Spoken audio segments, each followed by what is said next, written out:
Huduma Day nĩ mũthenya ũrĩkũngũagĩrwo tarĩki 10 mweri ũyũ, na nĩ thutha wa thirikari kwanĩrĩra ũguo mũthenya wa ira nĩguo kũririkana wĩheani harĩ ũruti wa wĩra, ĩrĩ ta njĩra ĩmwe ya gũkũrana wĩra mwega warutirwo nĩ atongoria hamwe na mũingĩ mĩaka-inĩ ya hau kabere nĩguo gũkũra bũrũri kuma mĩnyororo-inĩ ya ũkoroni.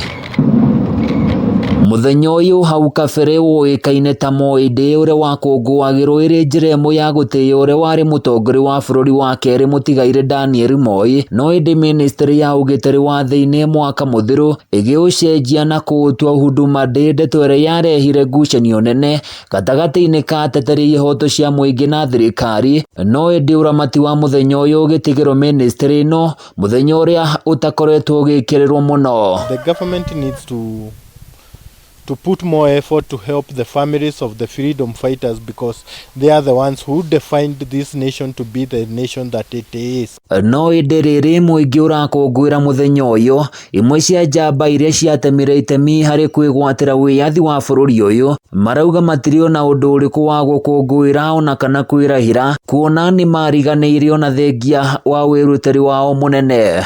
Watoto yangu nataka maheo kazi, maana nalalaja hapa na tabu sana, iko tabu mingi sana nyumba hii ya Mzizi Marege, tabu sana mingi sana, hapana chakula, hapana nguo, iko nguo hapana.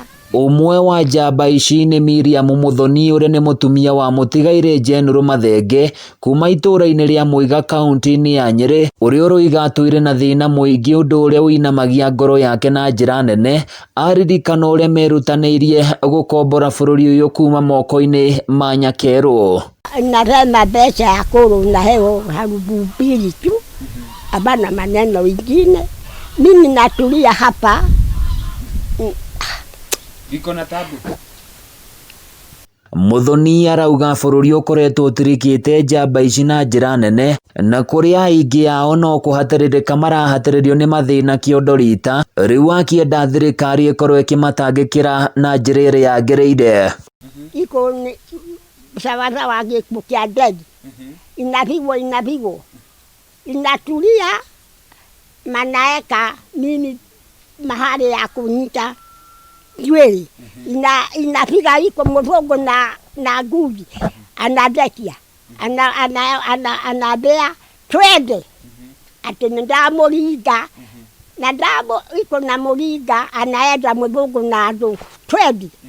Mitangĩko ya cũcũ ũyũ nĩ ĩrekĩrwo wĩira nĩ ciana ciake, makiuga mũtongoria wa bũrũri Uhuru wa Kenyatta nĩ athanĩte cũcũ ũyũ akorwo akĩhũrwo njeki, no ĩndĩ arĩa maheirwo wĩra ũyũ matigana gũkinyanĩria. Rais Uhuru yeye mwenyewe alituma barabara ya kuja kwa huyu mama itengenezwe, lakini barabara haikutengenezwa vile inavyofaa.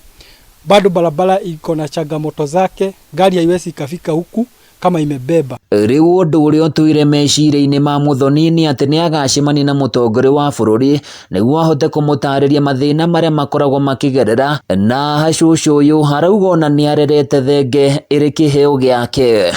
Nataka Uhuru akuje hapa ndimwambie maneno yote, hapana mtu mwingine. Akuje hapa mtoto wangu, akuje ndimwambie maneno yote ya bũrũri hiyo wa Kenya. Cũcũ Muthoni nĩ ũmwe gatagatĩ-inĩ ka akũrũ aingĩ arĩa makoretwo makĩgerera ruo rũingĩ, rĩu makĩhoya thirikari gũkorwo ĩkĩmaririkana nĩguo narĩ hihi mone matunda ma wĩrutĩri wao. Handũ-inĩ ya Kameme TV niĩ naniĩ njĩtagwo Francis Mwangi wa Wawĩra.